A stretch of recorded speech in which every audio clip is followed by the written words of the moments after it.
하나님 말씀 보겠습니다. 히브리서 2장 14절부터 16절까지 보겠습니다.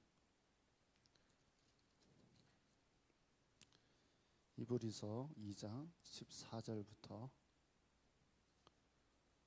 우리 16절까지 교독하겠습니다. 자녀들은 혈과 육에 속하였으며 그도 또한 같은 모양으로 혈과 육을 함께 지니심은 죽음을 통하여 죽음의 세력을 잡는 자 곧 마귀를 멸하시며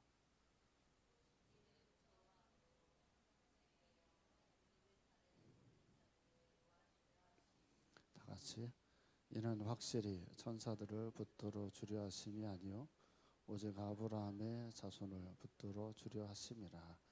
아멘. 자, 지금 우리가 배우는 지금 학습은 지금 어디까지 와 있냐면 성자 하나님에 대해서 지금 우리가 배우고 있습니다.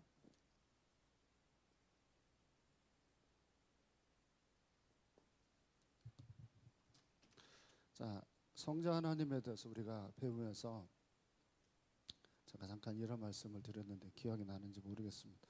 기독교는 다른 종교하고 다른 점이 뭐가 있다고 제가 말씀을 드렸습니까? 기독교하고 다른 종교하고 다른 점. 기독교하고 다른 종교하고 다른 점은 다른 종교는 그 설립자가 없어도 종교가 돌아가요. 그 교리 때문에.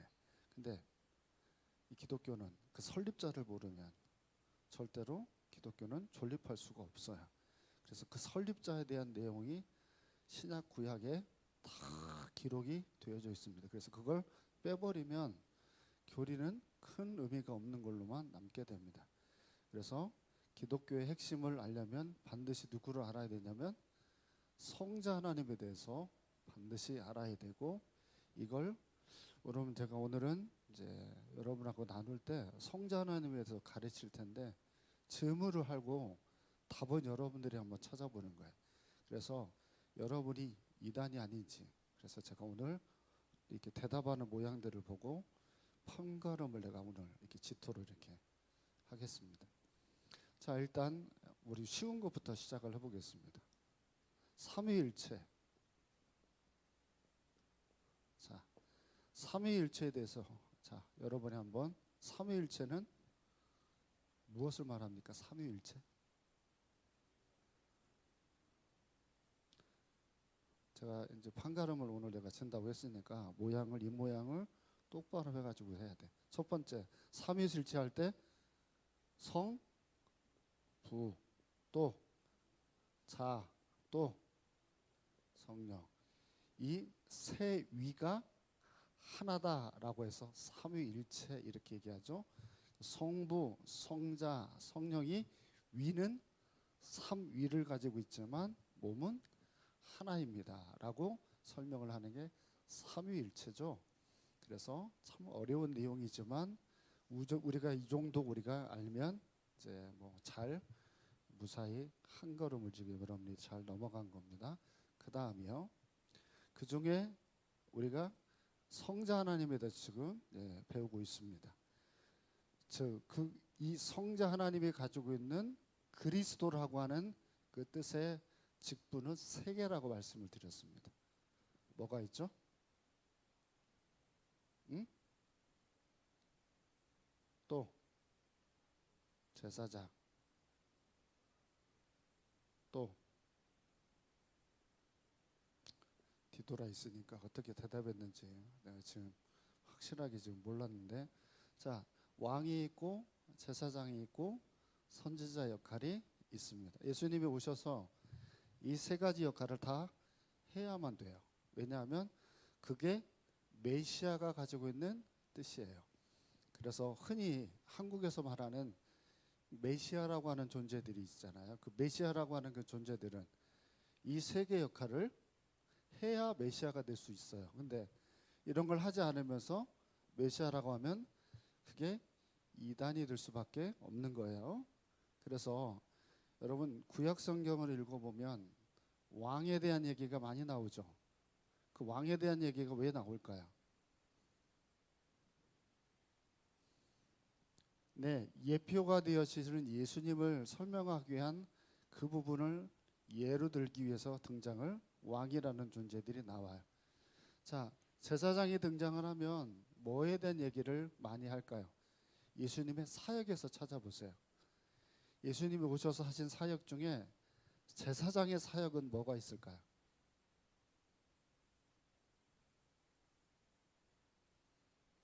오늘은 올바른 신앙과 그렇지 않은 신앙을 판가름하는 시간입니다. 자, 제사장의 역할, 여러분이 읽는 사복음서 읽어보면 제사장의 역할은 어떤 역할입니까? 치료하는, 병자를 치료하는 장면이 바로 제사장의 역할입니다. 그래서 예수님이 오셔서 왜 그냥 난데없이 병자를 고치는 게 아니라 이미 예언되어져 있는 말씀으로, 그래서 여러분 문둥병자가 문둥병에 걸렸다가 같이 그 마을에 못 살죠. 나갔다가 일주일 있다가 돌아오면 누구에게 보여주냐면 제사장에게 보여줘요. 이런 맥락으로 제사장이신 예수님은 치료의 사역을 합니다. 그다음 마지막 선지자 역할로 예수님이 하셨던 일이 뭐가 있나요? 예수님이 오셔서 뭘 많이 하셨어요? 이게 들판에 앉혀놓고 가르치시잖아요. 그게 선지자가 하는 역할이죠. 이 여담으로 지금도 선지자가 있나요, 없나요? 왜 없죠? 성경이 이미 66권으로 정경화되어져 있기 때문에 선지자는 필요 없습니다. 그러니까 유튜브에 최근에도 홍시성을 가진 선지자가 나타나서 저 북쪽이 남쪽으로 내려온다라고 헛소문을 터뜨리는 부분들이 있어요. 그러면 그런 것들이 딱 떠오르면 여러분들 어떻게 하면 돼요? 선지자는 마지막 세례 요한으로 끝났습니다. 그래서 성경이 정경화되어져 있기 때문에 더 이상 선지자는 필요하지 않으니까 오늘날의 선지자 뭐 이런 식으로 등장을 하면 무조건 여러분들은 그 사람은 가짜다라고 여기면 됩니다. 아시겠죠? 그래서 선지자 역할이나 제사장 왕의 역할은 바로 성자 하나님의 그리스도라고 하는 그 뜻에 해당이 된다라고 지난주 수요일 날 여러분들하고 이제 제가 나눴습니다. 자, 그러면 이 예수님에 대해서 공부를 하는 게 이 기독교의 핵심 중에 핵심에 해당이 됩니다. 자, 왜 이 성자 하나님을 공부하는 게 우리에게 중요하냐라고 했을 때 잠깐 성경 한 절을 찾아볼게요. 히브리서 12장 24절 우리 한번 보겠습니다.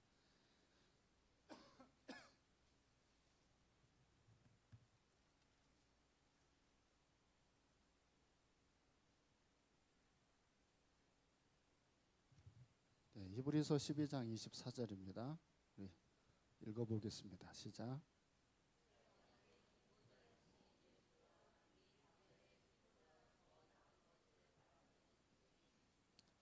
아멘. 자, 왜 우리가 예수님을 우리가 반드시 알아야 되냐라고 하면 하나님하고 인간하고 이 사이에 중보자가 되시는 분이 예수님이기 때문에 반드시 이 예수님을 우리가 깊이 묵상을 하고 알아야 됩니다. 그분이 오셔가지고 굉장히 유명한 말 한마디를 하셨어요. 내가 곧 길, 진리, 생명이라고 하는 이 세 가지를 언급을 했는데요.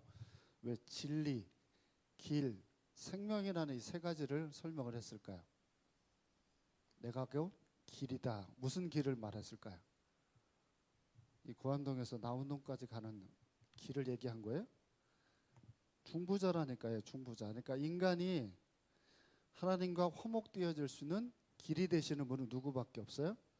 중보자이신. 그래, 내가 곧 길이요라고 하는 말을 중보자이신 그분이 하신 것이고, 진리라는 말은 내가 곧 진리라는 것은 인간이 하나님을 알 수 있는 유일한 장신이 진리 자체가 되고, 그리고 그분으로 인하지 않으면 인간 어느 누구도 영생을 얻을 수 없다라 해서 생명이라는 말까지 같이 이제 씁니다. 그래서 유일하게 중보자이신 그분을 사도 베드로가 설명을 할 때는 다른 이름으로는 구원을 받을 이름이 없다라고 못을 박습니다.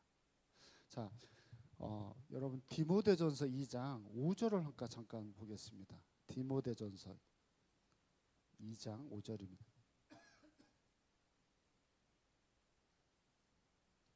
디모데전서 2장 5절입니다. 자, 앞에 있으니까요. 읽어볼까요? 시작.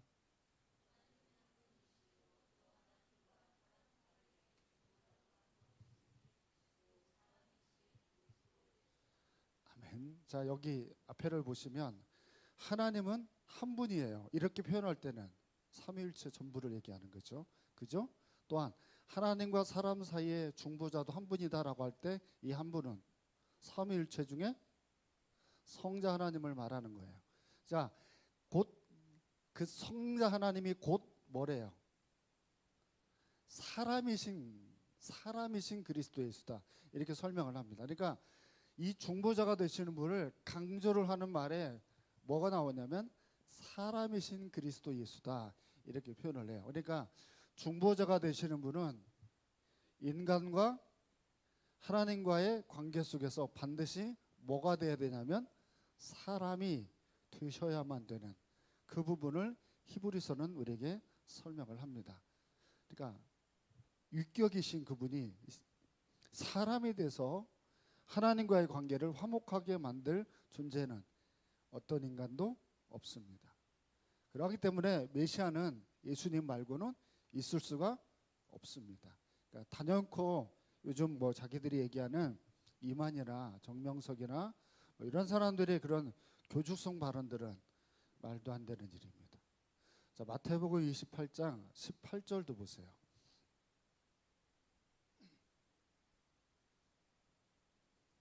마태복음 28장 18절 앞에 찾았네요. 시작.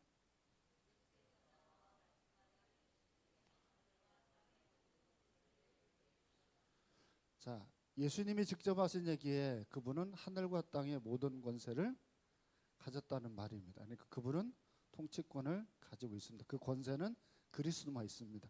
사람이 이 권세를 가지고 그래서 할 수 없죠. 근데 최근은 아니지만 영생교라고 들어보셨나요? 영생교라고 우리 교회 이제 우리 한국에 이단이 하나가 있었어요. 그 사람이 하는 얘기를 이렇게 설교하는 뭐 설교처럼 얘기하는 걸 들었는데 자기가 얘기를 하면 태풍이 올라온대. 일기예보 보고 한 얘기예요. 일기예보에 태풍이 만들어지려고 하니까 내가 명하면 태풍이 만들어진다라고 하니까 뭐 앉아 있는 사람들이 다들 난리가 나는 거야. 그 교주가 하는 대로 막 이렇게요. 그러니까 하늘과 땅의 모든 권세를 자기가 가졌다 이렇게 얘기를 하면서 그런 식으로 이 교주들은 얘기를 합니다. 근데 여러분 하늘과 땅의 권세를 가지고 있는 건 성경에 예수님밖에 없습니다. 그걸 믿나요? 그러면 예수님이 하늘과 땅의 모든 권세를 가지고 계셨으면 여러분에게는 그분의 능력이 여러분에게 임하면 어떤 일이 벌어질까요? 여러분들이 하늘과 땅의 모든 권세를 가지고 있는 분이 여러분이 주님이라고 고백을 해요. 그러면 그분이 여러분에게 하실 일들은 우리가 상상을 초월하는 일들이 되지 않겠어요? 그걸 우리는 소망해야 되잖아요. 제가 늘 말씀드리지만 신앙생활 할 때 이 한계를 정하는 분들이 있어요. 이건 하나님이 해줄 수 없는 것처럼 한계를 이렇게 정하고 그래서 아무것도 아닌 것처럼 이렇게 살아가는 사람들이 있는데 여러분 우리가 고백하고 우리가 믿는 그분은 하늘과 땅의 모든 권세를 가지고 계신 분이고 우리 계시록에 보면 그 인봉을 떼시는 분도 누구라고 나와요. 성자 하나님 인봉을 딱 떼면 그때부터 이제 이 땅에 막 불어닥치는 여러 가지 많은 환란들이 일어납니다.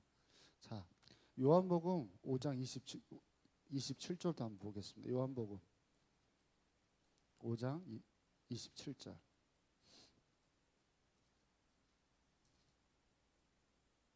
자, 시작.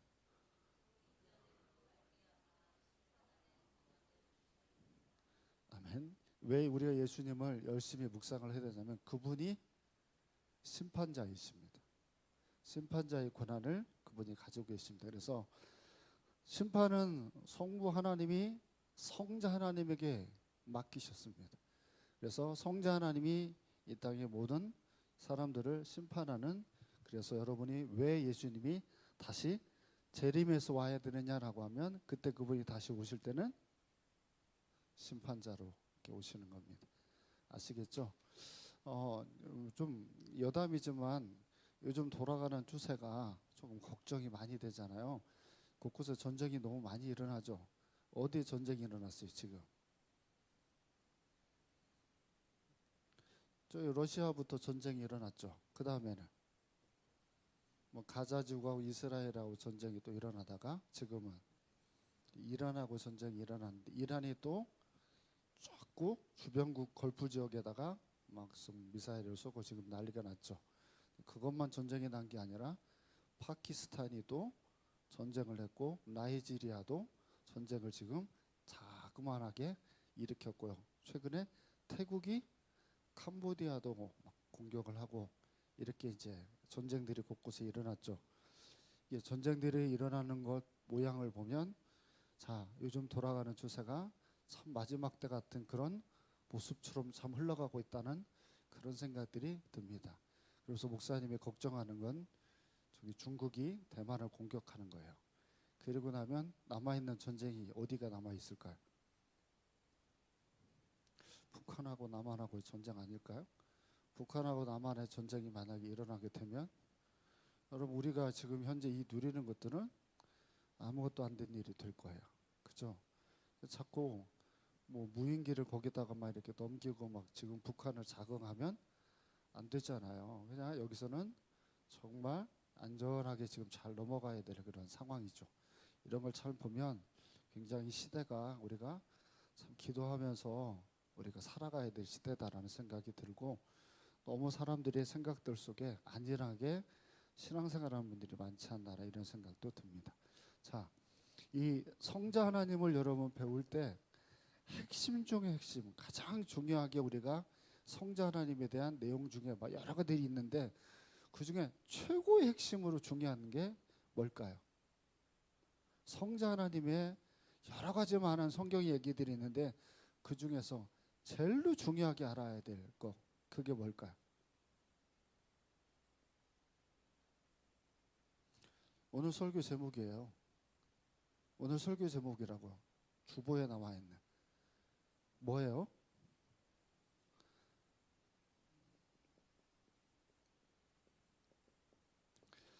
자, 예수님에게는 성자 하나님은 이 땅에 오셔서 그분은 성품이 두 가지가 있죠.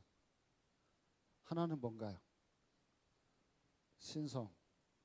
또 하나는 인성이죠. 자, 신성은 몇 프로죠? 신성은 예수님이 몇 프로 가지고 있나요? 50% 가지고 있죠. 몇 프로 가지고 있어요? 100% 가지고 있죠. 인성은 몇 프로 가지고 있나요? 인성도 100% 가지고 있죠. 얼렁뚱땅 넘어가려고 하지 말고 분명히 대답을 하고 넘어가셔야 돼요. 자, 그 중에 성육신에 대해서 배울 때는 신성보도 인성에 대해서 우리가 이제 배운다고 보시면 되겠습니다. 자, 예수님이 성육신의 교리를 우리에게 성경을 통해서 설명을 해주니까 우리는 성육신의 교리를 반드시 알아야만 돼요. 이걸 정확히 알지 못하면 신앙생활은 제대로 못하는 사람일 수밖에 없고 또한 자기는 교회를 굉장히 오래 다녔어도 사실은 기독교를 이해하지 못하는 사람이 됩니다. 그런 사람이 청년회를 가르치고 학생회를 가르치고 이렇게 되면 문제가 굉장히 많습니다. 그러니까 이게 성육신의 교리를 가지고 서신서의 사도 바울이나 또는 사도 요한이나 이런 사람들이 그 이단들에게 아니야 이게 이거야 라고 설명하는 내용이 너무 많이 나와요. 그 정도로 이게 굉장히 중요한 이론입니다. 일단 이 성육신의 교리를 우리가 배울 때 첫 출발은 삼위일체에서 출발을 해야 됩니다. 삼위일체가 제가 뭐라고 그랬죠?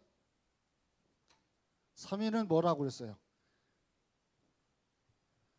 삼위가 뭐라고 그랬죠? 좀 전에 대답했잖아요. 삼위가 뭐라고 그랬어요? 성부, 성자, 성령이죠. 이 성육신 교리가 딱 등장을 하면 항상 삼위일체가 등장을 하죠. 성자 하나님에 대해서 얘기를 하려고 하면 누가? 성부 하나님이 있어야 되고 성령 하나님이 있어야 되니까 성육신의 교리를 하면 첫 번째 딱 등장하는 중요한 것은 그래서 삼위일체라고 하는 게 있구나 라고 하는 걸 얘기를 해야 돼요. 자, 교주가 이단이 하나님을 성부, 자기를 성자, 그리고 자기 와이프를 성령 이렇게 하는 경우들이 많아요. 말이 돼요, 안 돼요? 말이 안 되잖아요. 근데 사람들이 여기보다 많이 모여요, 거기에. 여기는 지금 이렇게밖에 안 모이잖아요. 근데 거기는 사람들이 굉장히 많이 모인단 말이에요. 그러니까 잘못 배웠는데 잘못 배운 걸 그걸 진리라고 여기게 되면 그렇게 무서워져 버리는 거죠. 그러니까 성육신의 교리의 출발은 항상 성부, 성자, 성령의 삼위가 존재한다는 그 자각에서부터 출발을 합니다. 그때 이제 여러분이 한번 대답을 해보세요. 성육신의 교리에서 삼위일체의 몇 번째 이유가 육신이 되신 건가요? 삼위일체 중에 몇 번째 위가 육신이 되신 거예요?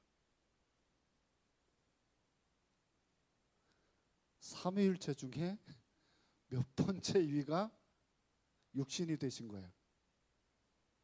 두 번째 위 성부, 성자, 성령이잖아요. 그러니까 몇 번째 위가? 두 번째 위가 육신이 된 거예요. 자, 이게 왜 목사님이 강조를 하냐면 하나님이 육신이 된 것이 아니에요. 누가? 성자 하나님이 육신이 되신 거예요. 그러니까 성육신의 교리의 핵심이 뭐냐면 하나님의 인간의 몸을 입었다가 아니라 성부 하나님과 성령 하나님은 놔두고 누가? 두 번째 위이신 예수님이 육신이 되신 이 얘기를 반드시 해야 돼요. 요한복음 1장 14절을 보겠습니다. 요한복음 1장 14절. 자, 시작.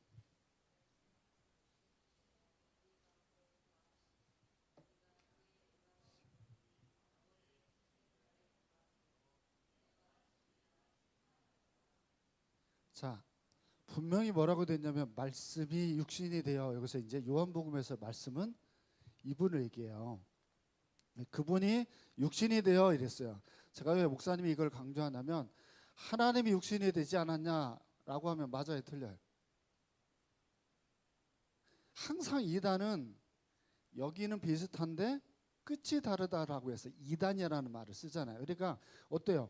하나님 육신이 되지 않았냐? 맞아요, 틀려요? 라고 하면 아멘 막 이렇게 되어지면 자, 이거 아주 큰 이단에 속하게 되는 거예요. 그러면 누구도 육신을 입은 거예요. 성부 하나님도 육신을 입은 것이고 성령도 육신을 입은 것이 되잖아요.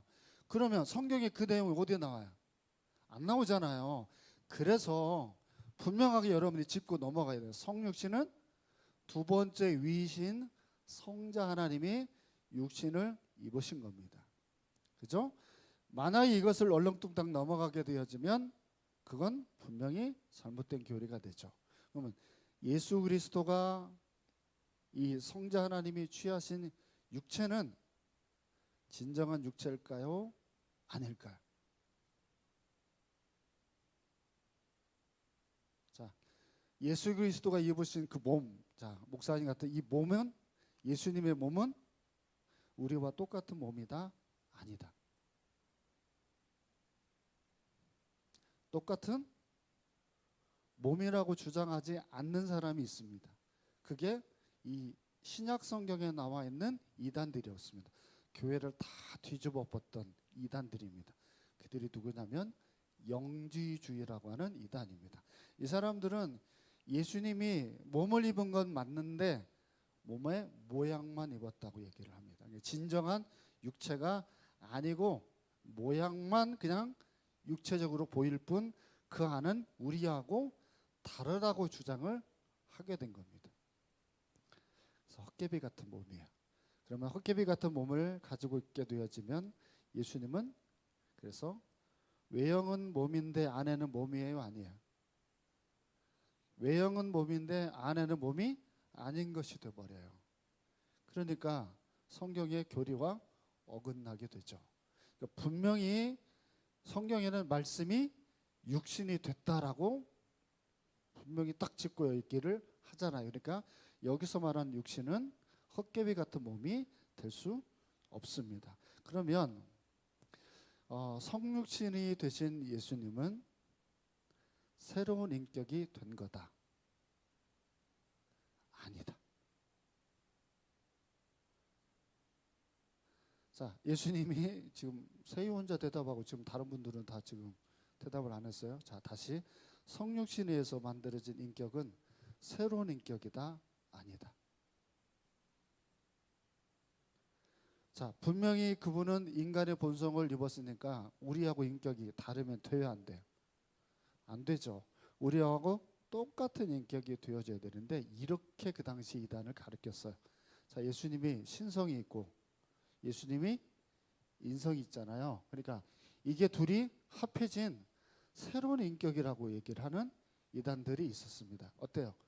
그럴싸해요? 그렇지 않아요? 그럴싸하죠. 자, 생각을 해보세요. 100%의 신성과 100%의 인격이 있다고 하는 걸 이해하기가 쉽지 않잖아요. 그러니까 50% 50%가 섞여진 새로운 인격이다라고 설명을 하면 굉장히 우리가 그럴싸하게 생각을 해볼 수가 있게 돼요. 그러면 우리하고 누구하고 달라요? 이 땅에 오신 예수님하고 우리하고 다른 존재가 되잖아요. 근데 그분은 우리의 죄를 대속을 해야 되는데 우리하고 다르면 우리의 죄를 감당을 하는 게 말이 안 되게 돼요. 그러니까 성육신의 교리에서 이단들이 자꾸 등장을 해서 이게 굉장히 사실은 많이 차지했어요. 이 부분이. 왜냐하면 이게 정립이 잘 안 돼 있으니까 이게 다른 인격이라고 설명을 할 수밖에 없는 거예요. 왜냐하면 그분이 신이니까 우리하고 다르다고 하는 것이 훨씬 더 맞는 이론처럼 들릴 수가 있잖아요. 근데 철저하게 성경은 그분이 우리에게 내려와서 우리와 동일한 인격이라고 하는 설명을 하고 있단 말이에요. 자, 또 한 가지. 성육신에 의해 성자의 인격에는 변화가 있었다, 없었다.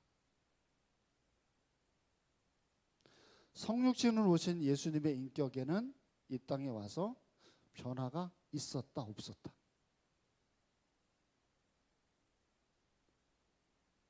아니, 대답이라도 해요. 여러분 앉아있고 나는 일어서 있잖아요. 자, 있었다.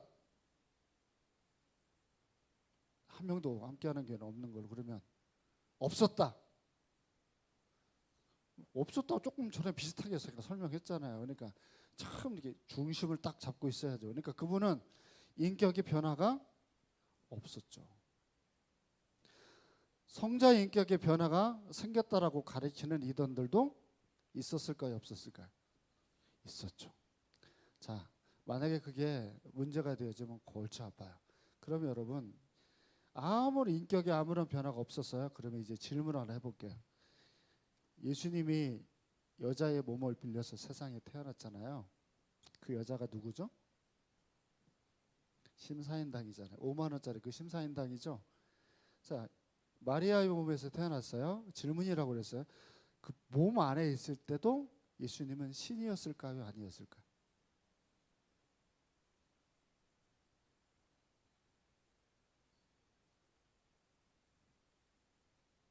신이었다. 아니었다. 태중에 있을 때도 그분은 인격의 변화가 없어야 되잖아요. 그러니까 다시 말하면 성자 하나님으로 그대로 존재하고 있어야 돼요. 만약에 이 아기 뱃속에 아니 엄마 뱃속에 들어갔을 때 그분이 하나님이 아니면 골치 아파져요, 여러분. 확실히 손을 들어야 돼요. 그러면 그 마국간에 딱 태어났을 때 그 깐난장이 예수님은 신이에요, 아니에요? 신이죠. 신이시면서 동시에 사람의 몸을 입으신, 그래서 성육신이라고 하는 부분을 가지는 거예요. 그래서 여러분 신으로 가지고 있는 영원성, 불변성 이런 것들을 그분은 아까 여러분이 다 고백했잖아요. 몇 프로 가지고 있다고 그랬어요? 100% 가지고 있다니까요. 근데 인간으로 몸으로 인간의 죄를 대속하기 위해서 그걸 제한을 하시고 하지 않고 인간의 몸으로서, 그래서 여러분이 잘 아는 마귀가 와서 예수님을 살살 꼬드겨서 예수님을 뭘 유혹을 하나요? 예수님을 세 가지를 시험을 했잖아요. 그 세 가지 시험이 뭐예요? 왜 그게 시험거리였을까요, 예수님에게?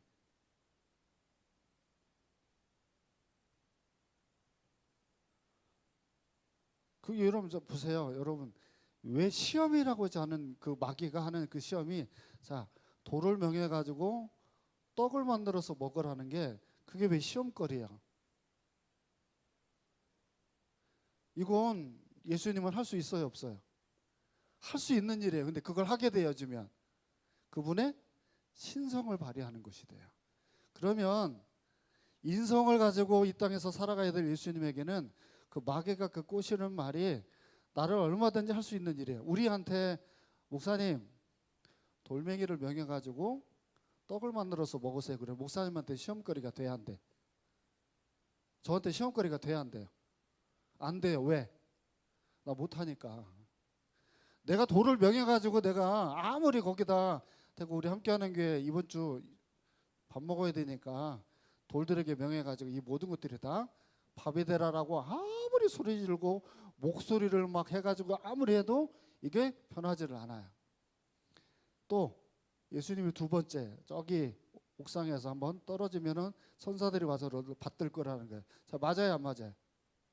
직접 그럴 수 있죠. 성부 하나님이. 근데 주님은 시험하지 말라고 그러잖아요. 그러니까 시험이라고 하는 건 내가 할 수 있는 능력이 되는데 하면 죄를 짓게 만드는 것이 되니까 시험이란 말이에요. 아시겠어요? 그러니까 애초에 여러분들이 할 수 없는 일을 마귀가 여러분들에게 시키면 어차피 여러분 못하니까 안 시킬 거 아니에요. 그죠? 그러니까 성육신에 대한 얘기를 할 때 여러분의 머릿속에 기억해야 될 게 뭐냐면 그분은 이 땅에 내려오시면서 철저하게 삼위로서 살아가야 될 부분들은 제한을 하고 철저히 인간으로서의 가져야 될 부분들을 감당을 하시면서 그걸 다 죄를 짓지 않고 감당을 하셔야만 됐기 때문에 그 부분에 있어서 우리 주님은 보이셨다는 겁니다. 자, 그러면 다음 질문입니다. 성육신 하시는 성자 하나님은 사람으로 변화했다는 의미는 아니다. 맞나요? 틀리나?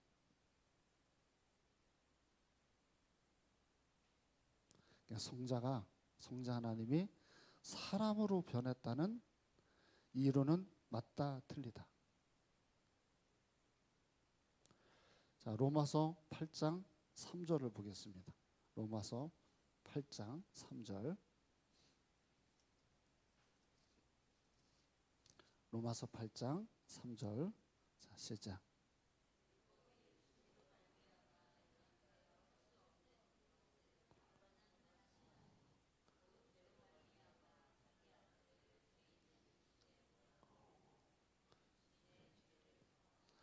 아멘. 자, 뭐라고 됐나요? 성육신 하시는 예수님은 진짜 사람으로 변한 게 맞나요? 안 맞나요? 변한 게 맞죠? 육신의 모양을 분명히 입으셨잖아요. 그러니까 자, 아까도 반복되어지는 얘기처럼 들리지만 이게 너무너무 중요해요. 철저하게 그분은 사람이셔야만 돼요. 그러니까 그분은 철저하게 사람이셔야만 되기 때문에 또 한 가지 질문을 해볼게요. 그분은 인간의 본성을 입은 거다, 그렇지 않은 거다? 그러면 그분은 인간의 본성을 일부만 입은 것이다, 아니면 완벽하게 입은 것이다? 완벽하게 인간입니다. 자, 근데 여기서 이런 설명을 하는 분들이 있습니다. 구약에 보면 천사가 나타나죠. 삼손이 태어날 거야 라고 그 부모에게 얘기하는 장면에 보면 천사가 나타나서 얘기를 합니다. 그때 그 천사는 사람입니까, 아닙니까?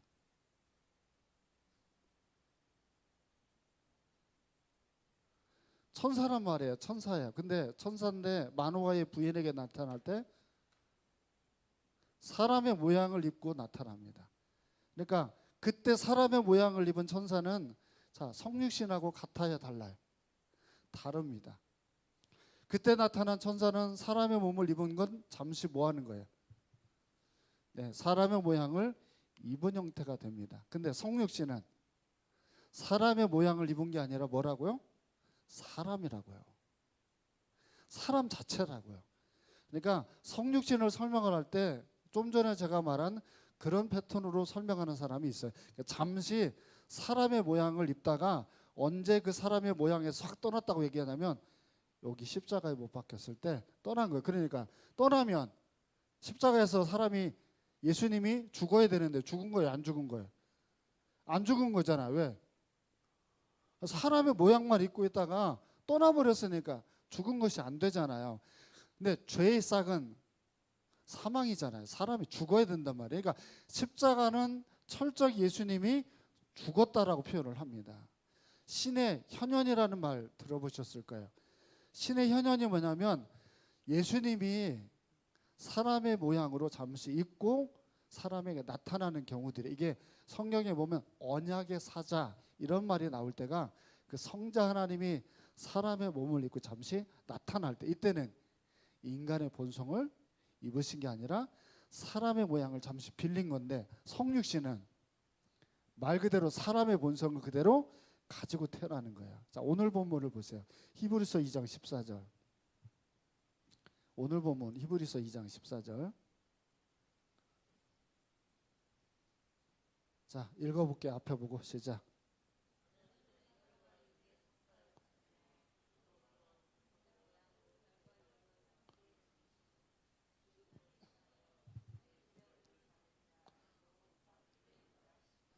아멘. 여기서 그가 누굽니까?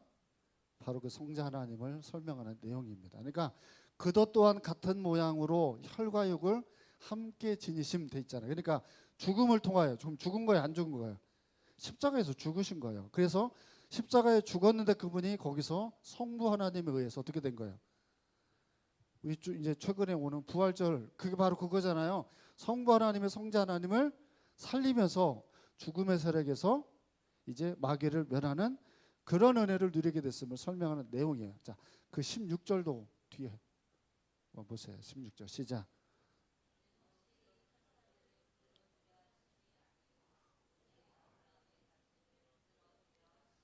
아멘. 여기서 아브라함의 자손이 누구예요? 바로 구원받는 우리들이에요. 그러니까 구원을 받는 우리, 아브라함의 후손이라고 설명하는 백성들은 이브로로 인하여서 그분과 화목을 누리는 모든 사람들이 아브라함의 자손이에요. 이 아브라함의 자손을 이해하지 못해서 유대교, 이슬람, 그리고 천주교, 기독교, 이게 다 갈라져 버린 거예요. 근데 성경에서 설명하는 내용에 아브라함의 자손은 오직 누구냐면 예수 그리스도를 통해서 택함 받은, 구원받은 사람들, 그들만 아브라함의 자손이에요. 근데 이슬람은 자기들도 아브라함의 자손이라고 얘기하고, 유대교는 그 족보상으로 자기들은 거기에 해당이 된다라고 얘기를 하고, 그래서 이렇게 치열하게 싸우는 것도 그 안에 맥락이 같이 있어요. 근데 성경에서는 분명히 아브라함의 자손은 택함을 받은 백성, 우리입니다. 믿음으로 믿음을 고백하는 우리만 그 해당이 되죠. 자, 요한 2서의 7절을 우리 또 한번 보겠습니다. 요한 1서, 2서, 3서가 있는데 2서 7절. 자, 앞에 보세요. 시작.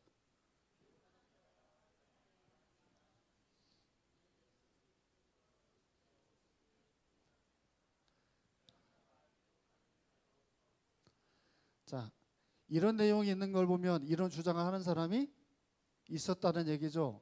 어떤 이론을 주장했어요? 육체로 온 게 아니다라고 주장하는 이들이 있었단 말이에요. 그들 앞에서 사도 요한이 뭐라고 얘기해요? 반드시 그분은 육체로 왔다.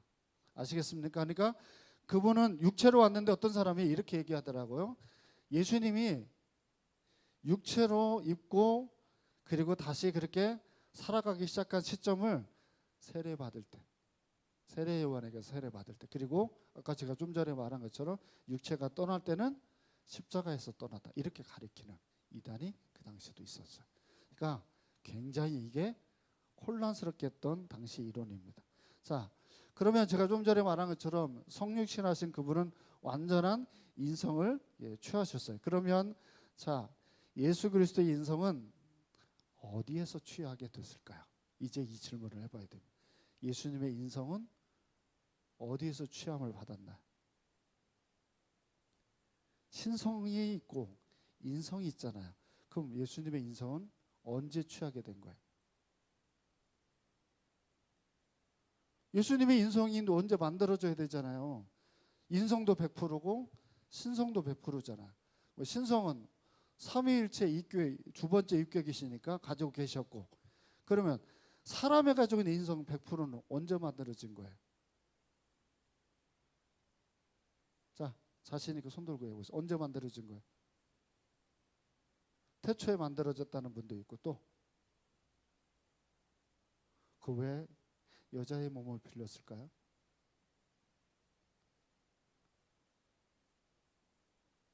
왜 동정녀 탄생이 돼야 될까요? 예수님은 그 마리아의 몸에서 인성이 만들어진 거예요. 그 시작이 사람의 몸을 입고 세상에 태어나야 되잖아요. 근데 이해가 안 되는, 아마 굉장히 고퀄리한 거지만 그분의 주권 속에서는 남자가 없잖아요. 정확하게 말하면 예수님에게 아버지가 있어요, 없어요? 육체의 아버지가. 아버지가 없어요. 다만 마리아가 요셉하고 서로 부부이기 때문이긴 하지만 정확하게 말하면 예수님에게는 아버지가 없어요. 아버지 없이 태어나니까 그래서 마리아가 깜짝 놀라잖아요. 그래서 그 설명이 장하게 누가복음 1장 26절부터 나오는데 35절만 잠깐 한번 띄워줘 보세요. 이것만 이제 우리 보고 마칩시다. 누가복음 1장 35절. 자, 시작.